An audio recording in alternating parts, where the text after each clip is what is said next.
Ihanda ang daan ng Panginoon. Pag-aralan po natin ito. Ang mga pangunahing talata ay mula sa Marcos chapter 1, verse 2 hanggang verse 8. Sa mga salin ng Biblia na atin pong gagamitin, ang Bagong ang Biblia at New King James Version. Sa pasimula ng sulat o kaya sa pasimula ng aklat ng Marcos, sa verse 1, ang tinutukoy o mababasa natin doon na patungkol sa mabuti o magandang balita ay hindi tungkol sa sinuman sa atin. Hindi tungkol sa mabubuting gawa natin at hindi rin tungkol sa anumang relihiyon, kundi ang Ebanghelyo ay patungkol sa ating Panginoong Hesukristo, ang anak ng Diyos. Ang aklat po ng Marcos mula sa pasimula, sa gitna, hanggang sa dulo ay nagpapahayag kung sino si Hesukristo, ang anak ng Diyos at ang hari na naglingkod at nag-alay ng kanyang buhay. So, sa simula po ng aklat, yung identity ni Jesus. Sa bandang gitna ay yung ministry at pagtuturo ng Panginoong Jesus. Sa bandang dulo ay ang sakripisyo at ang tagumpay ni Jesus. Sa kabuuan po, lahat umiikot kay Kristo. Kaya ang pinakamensahe ng sulat na ito ay patungkol sa ating Panginoong Jesus na ibinigay sa atin ng Diyos, at ang isang layunin ng aklat na ito ay hindi lang tayo mabigyan ng mga impormasyon, kundi ang maturuan tayo kung paano tumugon sa bawat mga natututunan natin. Ngayon, paano ba tayo dapat tumugon sa pagdating ni Jesus? Dito po sa verse 2 hanggang sa verse 8, madaling maunawaan yung pangunahing mensahe ng section ng tekstong ito. Ang tamang pagtugon sa pagdating ni Kristo ay ihanda yung ating puso sa pamamagitan ng pagsisisi at pagpapasakop sa Panginoong Hesus. Ibig sabihin po, ang ating pagtugon sa pagdating ni Kristo, hindi lamang yung bang humanga tayo o mamangha tayo sa Kanya.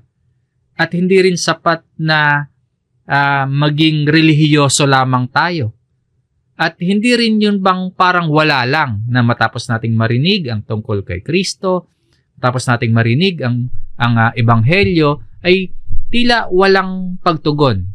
Kundi, ang kailangan po, pusong handang tanggapin, pusong handang sundin si Jesus, at isang pusong hindi nakatali sa kasalanan, hindi na nakadikit sa makamundong hangarin, at hindi na umaasa sa sariling kakayahan.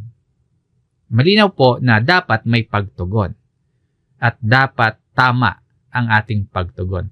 Ngayon, kung ang tamang pagtugon ay ihanda ang ating puso, paano ba talaga ito ginagawa? At ano ang ibig sabihin ng paghahanda sa mata o sa paningin ng Diyos? Ang paghahanda po, hindi siya imbento o inimbento lang ng tao. Hindi rin ito opinion lang ng sinuman. Dahil ang mismong salita ng Diyos sa pamamagitan ng propeta Isaias, sa pamamagitan ng ebanghelistang si Marcos, nagbigay po sa atin ng unang hakbang na bago pa dumating ang Panginoong Hesus, ang Amang Diyos nagsugo ng isang mensahero o nagsugo ng tagapagbalita para ihanda ang daanan ng Panginoon. At ang paghandang yon, hindi nagsisimula sa labas o sa panlabas, kundi sa kalooban, sa loob, sa puso. Ang paghahanda ay hindi lamang tungkol sa physical na daan, yung kalye, yung kalsada na dadaanan, hindi ganon. Kundi ito ay yung paghahanda po, paglilinis at pagtutuwid ng ating mga puso para maging handa sa pagdating ng Panginoon. Ibig sabihin, yung bawat liko o baluktot na ating kalooban dapat itinutuwid. Yung bawat hadlang sa ating spiritual na kalagayan dapat inaalis. Dahil ang tunay na pagsalubong sa Panginoon nagsisimula sa ating panloob na pagbabago, panloob na pagtutuwid at paglilinis. Paalala mga kapatid, hindi dahil sa ating sariling kabutihan, kundi dahil sa awa ng Diyos, tayo po ay tinatawag upang maghanda. Ngayon, kapag nabalitaan o kaya kapag nalaman or naunawaan natin ang pagdating ng Panginoon, yung tungkol sa pagdating ng Panginoon, ano yung dapat nating tugon? Sa unang punto po ng ating aralin, may paghahanda bago ang pagdating ng Panginoon. Sa verse 2 at verse 3 ng Marcos chapter 1, ayon sa nasusulat sa Isaias na propeta, narito, ipinapadala ko ang aking sugo sa iyong unahan na maghahanda ng iyong daan. Ang tinig ng isang sumisigaw sa ilang, ihanda ninyo ang daan ng Panginoon, tuwirin ninyo ang kanyang mga landas. Makikita natin sa mga talatang ito, ang pagdating ng Panginoong Hesus hindi biglaan, kundi ang pagdating ng Panginoong Hesus, plano ng Diyos noon pa man, nasusulat noon pa man. At tayong mga tao tinatawagang ihanda yung ating mga puso sa pagdating na ito ng Panginoon. So hindi isang aksidente ang pagdating ng anak ng Diyos, ng Mesaya, kundi isang katuparan ng banal na plano ng Diyos na libo-libong taon na nang itinakda. Sabi nga po dito, ayon sa nasusulat sa Isaias na propeta. Mababasa natin ito sa Isaiah chapter 40 sa verse 3. Nabanggit din ito sa Malakias chapter 3 verse 1. Ibig sabihin, si Marcos, may akda ng sulat na ito, sumipi sa dalawang propeta sa Old Testament. Pero bakit si propeta Isaias lang yung nabanggit niya dito? Karaniwan pong gawain ng manunulat ng New Testament ito, yung ganyan. No? Bagamat marami siyang reference verse sa Old Testament, karaniwan, isang propeta ang nababanggit niya sa sulat. Ang mahalaga po, ang Diyos ang nagsalita sa pamamagitan ng mga propeta. Ipinapaalam ng may akda ng Gospel of Mark na ang mensahe ng Ebanghelyo ay merong matibay na pundasyon. Yung mensahe ng Ebanghelyo, hindi siya bagong imbento, hindi siya bagong ideya, hindi siya bagong kaisipan, kundi katapatan ito ng Diyos sa kanyang mga pangako mula pa sa lumang tipan. Katumbas ito or higit pa sa mga ginagawa nating mahalagang events sa buhay natin, sa mga pangyayari sa buhay natin. Karaniwan tayo kapag may mahalagang pangyayari ay ipinaplano natin, naka-schedule, hindi basta biglaan na lang. So, katumbas ito or kasing halaga ito ng pagdating ni Kristo ay hindi aksidente, hindi biglaan, kundi plano na ng Diyos sa loob ng maraming taon. Ayon sa nasusulat. At ano ang nakasulat? Narito, ipinapadala ko ang aking sugo sa iyong unahan na maghahanda ng iyong daan. Ang tinutukoy na sugo dito, sino po? Si Juan Bautista. Si John the Baptist, hindi siya yung tagapagligtas, kundi siya ang tagahanda, ang maghahanda ng daan. Sa iyong unahan na maghahanda ng iyong daan. No? Messenger before your face who will prepare your way before you. At sa verse 3, ang tinig ng isang sumisigaw sa ilang, ihanda ninyo ang daan ng Panginoon. Ang papel na gagampanan ni John the Baptist, siya yung spiritual na herald o siya yung spiritual messenger. Ang kanyang misyon hindi tungkol sa kanyang sarili, kundi ang kanyang misyon ay ipamalita sa mga tao ang tungkol sa darating na hari, sa darating na Panginoon, si Jesus. Noong panahong ito, sa sinaunang kultura nila noon, sa panahon na yan, bago bumisita po ang isang hari sa isang bayan, bago pumunta, bago tumungo, o kaya bago dumating ang hari sa isang lugar, nagsusugo muna siya, yung hari, ng mga mensahero o kaya herald. Yung mga mensahero na yon, sila muna yung mauuna para ihanda yung mga tao at para ihanda yung mga kalye o yung mga daanan. Ano yung gagawin? Inaayos yung kalsada, tinatanggal yung mga harang, inaalis yung mga sagabal, pinapatag yung daan. Nililinis yung daraanan ng hari. So, spiritual na kahulugan ito para sa atin, puso po yung tinutukoy na ihanda. Kaya, puso ang kailangang ihanda. Alisin ang hadlang sa puso natin para kay Kristo. Alisin yung mga pagmamataas. Alisin yung pagkamakasarili, yung hindi pagpapatawad. Alisin po ang anumang kasalanan. Minsan po kasi marami sa atin gusto si Kristo. Gustong dumating si Kristo. Gusto ang tulong at kalakasan at pagpapala na nagmumula kay Kristo. Kaya lang, ayaw namang ihanda yung puso. Matigas yung puso. Ayaw alisin ang kasalanan. Hindi po pwede na dumating ang hari na hindi handa ang puso. Ang sabi pa po dito, tuwirin ninyo ang kanyang mga landas. Make his paths straight. So, ang utos, tuwirin. Ibig sabihin, ayusin talaga yung baluktot. Itatama talaga yung mali. Itama ang maling pag-iisip, itama yung maling lifestyle, itama yung maling priorities. Na kung ihahambing nga po sa literal na kalye, o kaya ihahambing natin sa literal na daan, ang lubak-lubak, liku-liko na daan, delikado, mahirap at hindi maayos na daanan. Kaya kailangang ituwid, kailangang patagin.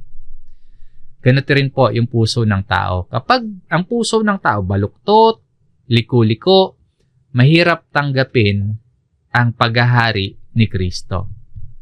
Na kapag may pinasok tayo na isang relasyon na hindi tama, na kapag may kasalanan na itinatago natin o kaya may masama tayong ugali na ayaw nating alisin, ayaw nating baguhin, ay mahihirapan tayong magpasakop sa paghahari ng Panginoong Hesus. Hindi po akma na sasabihin nating Panginoon ng ating buhay si Jesus, na sasabihin nating pagharian tayo ni Jesus, pero hindi naman natin itinutuwid yung landas ng ating mga puso. May paghahanda po bago dumating ang Panginoon.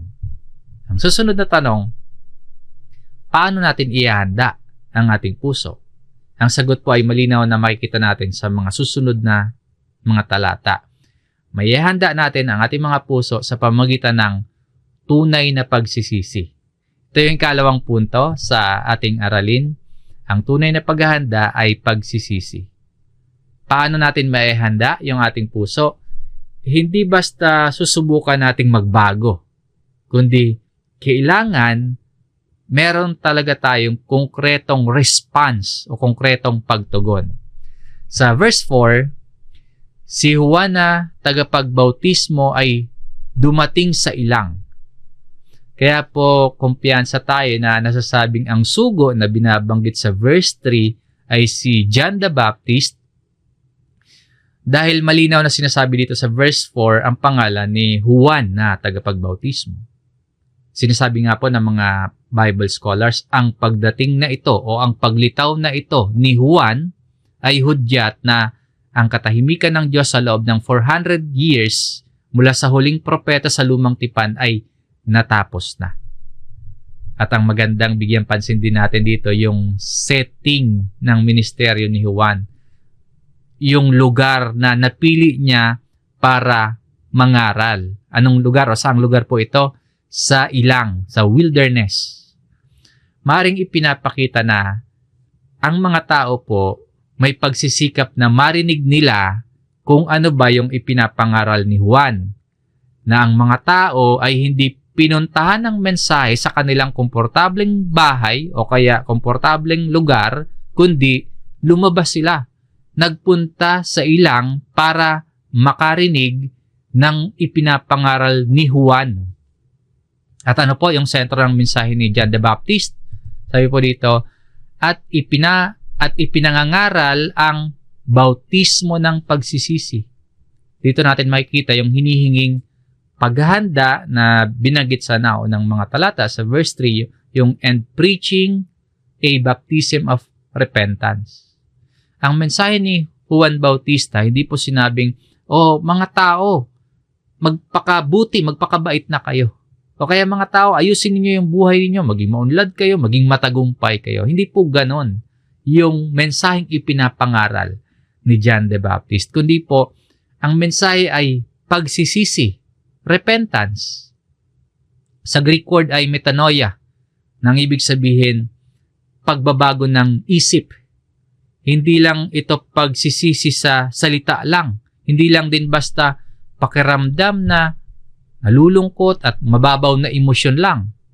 And hindi lang din ito basta paghingi ng sorry o pakiramdam na guilty. Hindi po ganon, kundi may malalim at tapat na damdamin, may pagbabago ng isip, may pagbabago ng direksyon ng buhay, at may pagbabago ng puso. Yun ang repentance.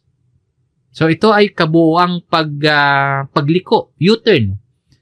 180 degrees na pagbabago ng direksyon. Kumbaga, mula sa kasalanan, kung yun yung dating tinatahak na landas, patungo na ngayon sa Diyos. Mula sa pagmamataas, mula sa katigasan ng puso, ibang-iba na, patungo na sa pagpapakumbaba at pagsunod. Mula sa paghahari ng sarili, patungo na ito sa pagpapasakop sa paghahari ni Kristo. So yun yung pagsisisi. Ibang direksyon na. Kabuuang pagliko. 180 degree na pagbabago ng direksyon. At ano po yung layunin dito ng pangangaral ni Juan? Sabi po, sa ikapagpapatawad ng mga kasalanan.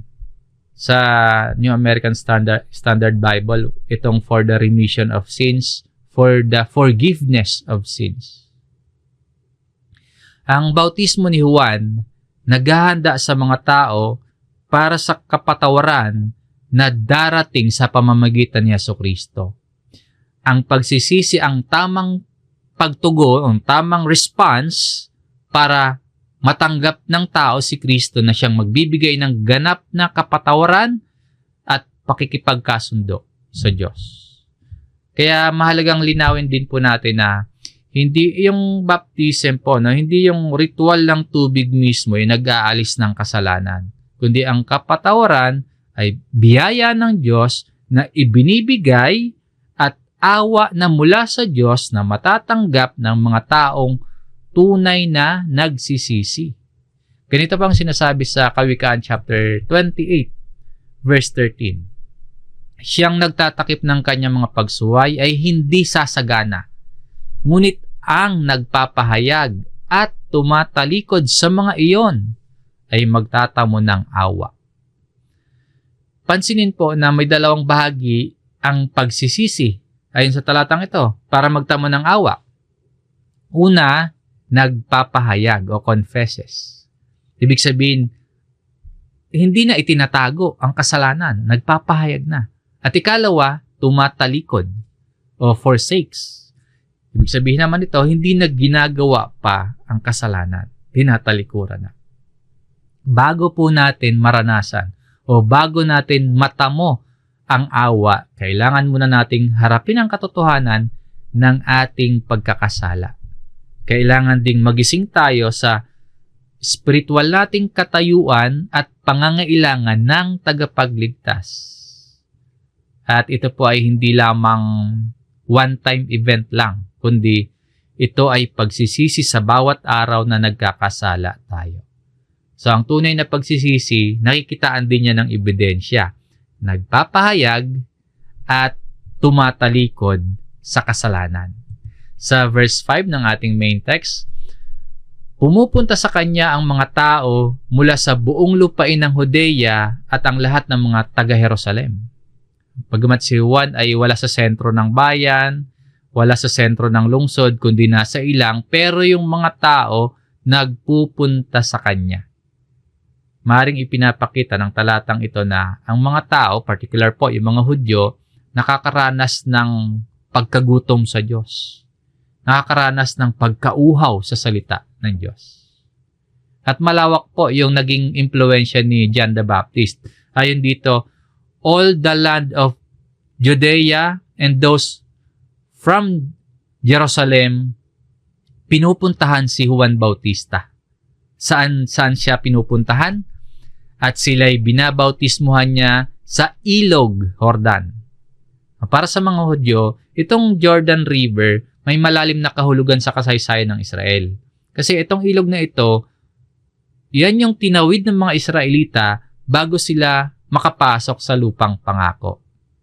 At yung pagpapabautismo nila sa ilog na isang pampublikong lugar, nangangahulugan ng paghahayag ng kanilang desisyon na magbagong buhay.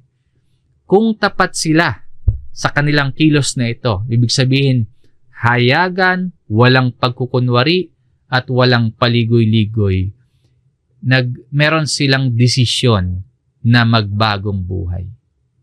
May kababaang loob na hindi nila ipinagmamalaki yung kanilang sarili. May katapatan sila, hindi nila tinatago yung kanilang mga pagkukulang. At may pagnanais nga sila na magbago. Na hindi sila nagpunta kay Juan Bautista para lang sumali sa uso o kaya sumakay sa trend. Kasi malawak yung influence ni John the Baptist.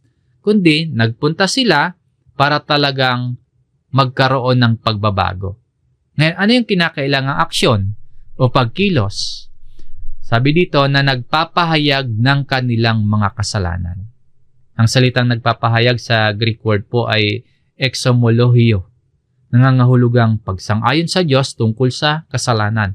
At inaamin nila, nagpapahayag ng kanilang mga kasalanan, inaamin nila na nagkamali sila at kailangan nila ng tulong. Yung pag-amin sa kasalanan, ito po yung unang hakbang para ang kasalanan ay malabanan at mapagtagumpayan. Ang talatang ito nagpapaalala sa atin na yung tunay na paggising na espiritual, laging may kasamang confession o pagtatapat. Hindi tayo maaaring lumapit sa Panginoong Hesus na may nakatagong kasalanan.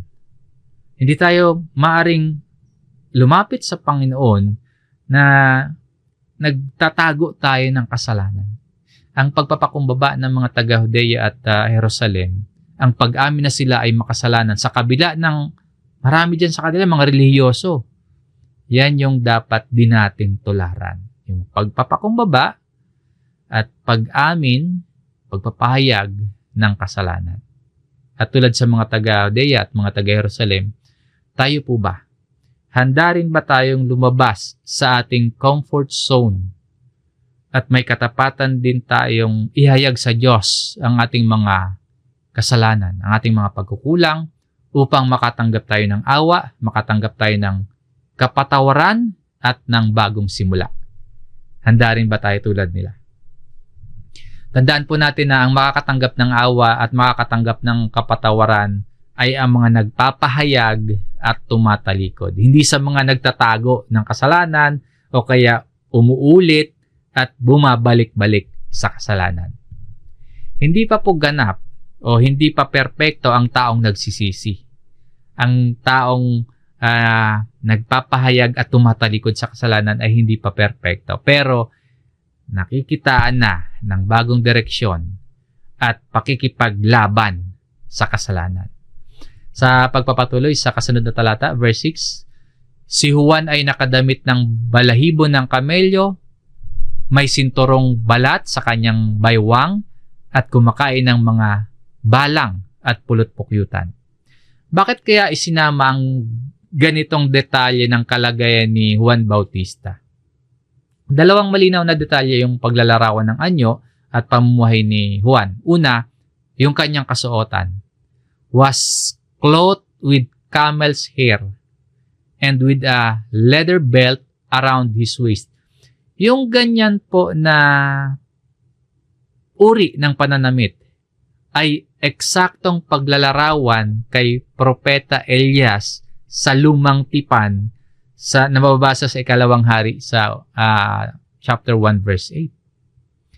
Sa pagtulad sa anyo ni Elias, ipinapahayag ni Juan Bautista, at ipinapahayag din ni Marcos, yung may akda ng sulat na ito, na siya, si John the Baptist, siya ang katuparan ng propesiya tungkol sa darating na parang si Elias bago ang dakilang araw ng Panginoon.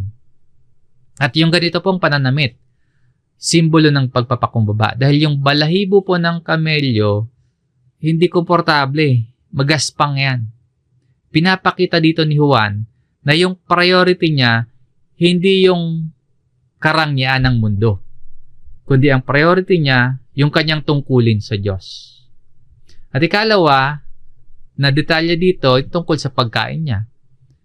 Kung makain ng mga balang at pulot-pukyutan. Ang pagkain na ito, nagpapakita ng, kung ito yung pagkain, diet ni Juan, pinapakita dito yung ganap na pagtitiwala niya sa kalooban at provision ng Diyos sa kanya, sa lugar na yan, sa ilang. Ang kinakain niya, balang. Bagamat itinuturing na yan na malinis na pagkain sa batas ng mga Hudyo, mababasa natin sa Leviticus chapter 11, ang pagkain ng balang ay ayon sa kanilang batas, malinis na. Pero ayon sa kaugalian nila, ang pagkain na ito ay pagkain ng mga pinakamahihirap na Israelita. At itong wild honey o pulot-pukyutan, matatagpuan sa kalikasan. So, ipinapakita nito sa atin na yung pagkain at lifestyle ni Juan Bautista ay nagpapatunay na ang kanyang buhay ay nakatuon sa spiritual na pagkain at kabusugan kaysa sa physical na pagkain at physical na kabusugan ng tao. Hindi po sinasabi na sadyang maging mahirap o kaya hindi sinasabi at hinikayat na sadyang maging salat sa pagkain ng tao, kundi ang mensahe po, hindi priority ni Juan yung kanyang physical na labi at tiyan. Hindi yung sarili yung focus niya, kundi ang focus niya yung mensaheng daladala niya. Kabaliktaran si Juan nung mga eskriba sa panahon na yan, sa panahon na yan, yung mga eskriba at mga pariseo mahihilig sa mahaba at magarbong damit at mahilig sa mga parangal, sa mga piging at magagarbong salo-salo. So, kabaliktaran niyan si Juan Bautista. Yung pagiging simple ni John the Baptist, isa po yung batiko sa katiwalaan at pagiging materyoso ng mga tao sa kanyang panahon. So, dalawang punto na po yung ating natalakay mula sa bahagi ng Gospel according to Mark. Una, may paghahanda bago ang pagdating ng Panginoon. Ituwid ang daan niya yung paghahanda. Ikalawa, ang tunay na paghahanda ay pagsisisi. Talikuran ang kasalanan. Matapos ang paghahanda at ang pagsisisi, ang kasunod po, kailangang malaman at maunawaan kung sino yung tunay na bida sa ating buhay. Kailangang malaman nyo, kailangang maunawaan natin kung sino ba yung tunay na pangunahin sa ating buhay. Dahil ang pinapangaral ni Juan tungkol sa ebanghelyo at pagsisisi, hindi para sa sarili niyang kasikatan, hindi para sa relihiyon, kundi para ito kay Kristo. Ito yung kasunod na punto na ating tatalakayin. Si Kristo ang dapat itaas, hindi ang sarili. Sa mga naunang talata na ating binasa, nakita natin na si John the Baptist, isang propeta na natupad sa propesiya sa Lumang Tipan. At si Juan ay nangangaral tungkol sa pagsisisi, tungkol sa ikapagpapatawad ng mga kasalanan, at nakita natin na sa panahong ito, malakas yung kanyang impluensya sa maraming tao. Kasi yung mga taga-Judea, yung mga taga-Jerusalem, pinupuntahan siya sa ilang. Kaya po, kung titingnan sa panlabas, si Juan Bautista sa panahon niya na yan, siya ay sikat, siya ay matagumpay, sinusundan ng maraming tao. Sa ganong kalagayan, madali na niya sanang sabihin at madali na niya sanang ipamalita yung tungkol lang sa sarili niya, na siya yung tinutukoy sa Old Testament, siya yung propeta na tinutukoy, na siya yung maitaas sa kanyang mensahe. Madali sana niyang gawin yon sa kalagayang panlabas sa sitwasyon na yan ni John the Baptist.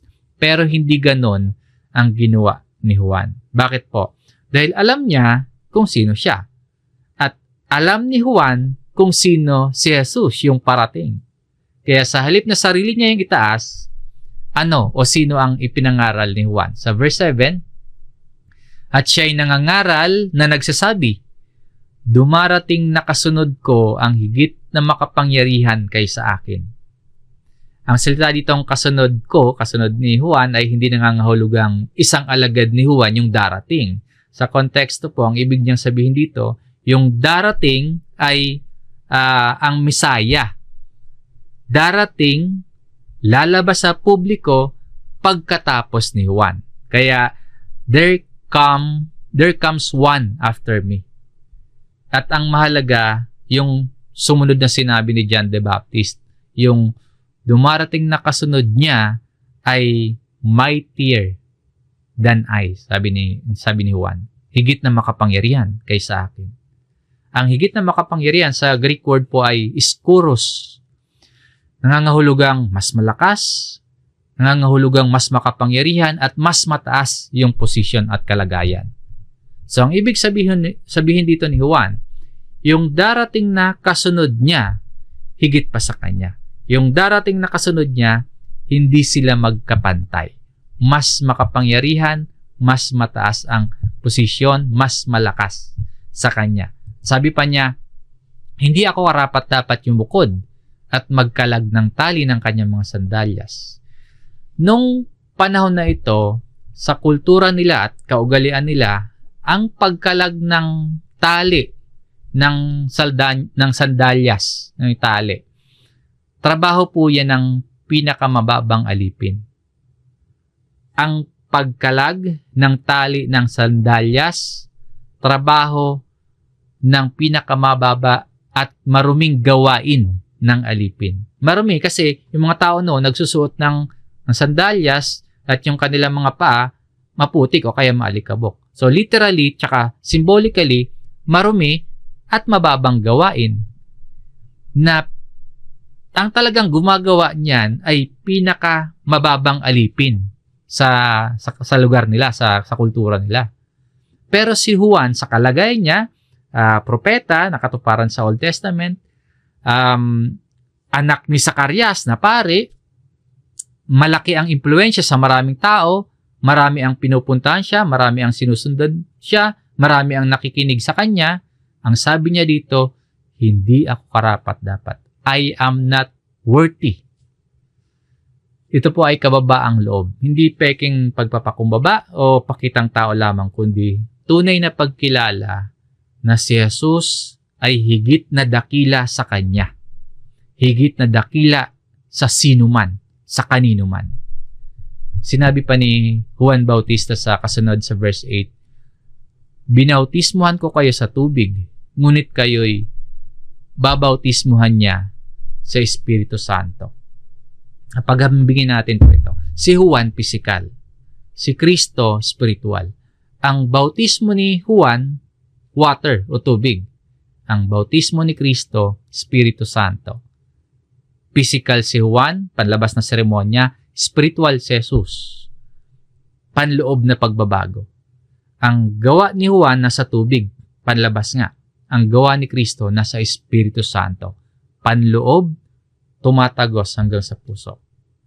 Kung yung bautismo ni Juan ay tanda ng pagsisisi, ang bautismo ng Panginoong Hesus ay kapangyarihan para sa bagong buhay. Kung ang bautismo ni Juan hindi kayang magbigay ng bagong puso, ang bautismo ni Kristo kayang bumago ng puso at kayang magbigay ng bagong pagkakakilanlan. Ganito yung mensahe. Ang tubig nakakapaglinis ng physical na dumi sa katawan. Pero hindi nito kayang linisin yung kasalanan sa loob sa ating puso. Ibig sabihin, si Kristo lang yung tunay na makakapaglinis ng puso, tunay na makakapag-alis ng kasalanan. Ang talata pong ito, nagpapaalala sa atin na hindi sapat ang relihiyon, hindi sapat ang ritual o mga tradisyonal na gawaing panrelihiyon lamang. Maaari tayong mabautismuhan sa tubig. Ngunit kung wala ang bautismo ni Kristo, hindi mababago ang ating puso. Kaya kailangan natin si Jesus.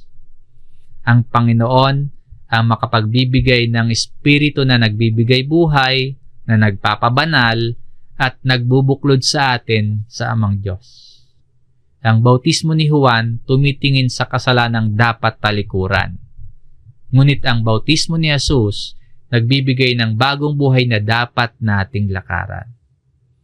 Si Juan ay nagbabautismo sa tubig, ngunit si Jesus ay sa Espiritu Santo. At ang Espiritu Santo ibinibigay sa mga sumusunod kay Kristo, sa mga nagsisisi at sa mga nagpapakumbaba. Kapag ibinababa natin ang ating sarili at itinataas si Kristo, hindi tayo talo, hindi tayo malulugi. Sa pagtatapos natin, may 3 pangunahing punto yung ating natalakay. Una, may paghahanda bago ang pagdating ng Panginoon. So, alisin yung paghahanda na yun, alisin yung mga hadlang, karumihan sa puso. Kalawa, ang tunay na paghahanda, pagsisisi. Hindi lang salita, kundi pagtalikod sa kasalanan. At ikatlo, si Kristo ang dapat itaas, hindi ang sarili. Tulad ni Juan Bautista, ibinaba ang sarili, itinaas ang Panginoon.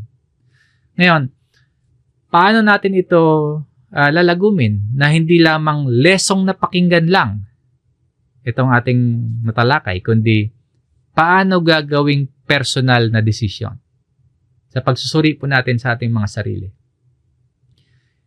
Handa na ba yung puso natin? May kailangan ba tayong pagsisihan? May kailangan ba tayong dapat talikuran na kasalanan? Suriin po natin ang ating mga sarili. At si Kristo ba talaga ang Panginoon at Haring tagapagligtas na naitataas sa ating buhay? Mga kapatid, sa pagsusuri natin sa ating mga sarili, pwedeng marinig natin ang Ebanghelyo, pero hindi tayo tumugon. Nabaliwalain natin. Palipasin na lang natin yung ating napakinggan na Ebanghelyo. At pwede rin po na makilala natin si Kristo, pero hindi naman tayo magpasakop.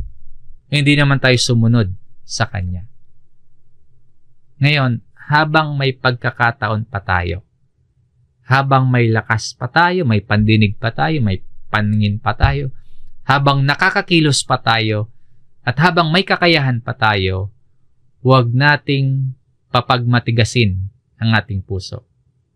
At huwag tayong maging mapagmataas sa Diyos, kundi ihanda ang puso, magsisi at tumalikod sa kasalanan, at itaas ang Panginoong Hesus sa ating buhay. Tandaan po natin ito, yung paghahanda ni Juan Bautista para po iyon sa unang pagdating ni Kristo. Ngunit yung ating paghahanda ngayon ay para sa paghahari ni Jesus sa ating puso at sa Kanyang muling pagpaparito. Ihanda ang daan ng Panginoon. Ang katotohanan ng salita ng Diyos na sa atin ngayon ay naipahayag. Ito ay hindi para marinig lamang natin, kundi ito ay para ating paniwalaan, ating isabuhay at ating sundin. Ang mga may pandinig ay makinig. Hanggang dito po ang ating aralin. Maraming salamat mga kapatid. Tayo po ay muling manalangin.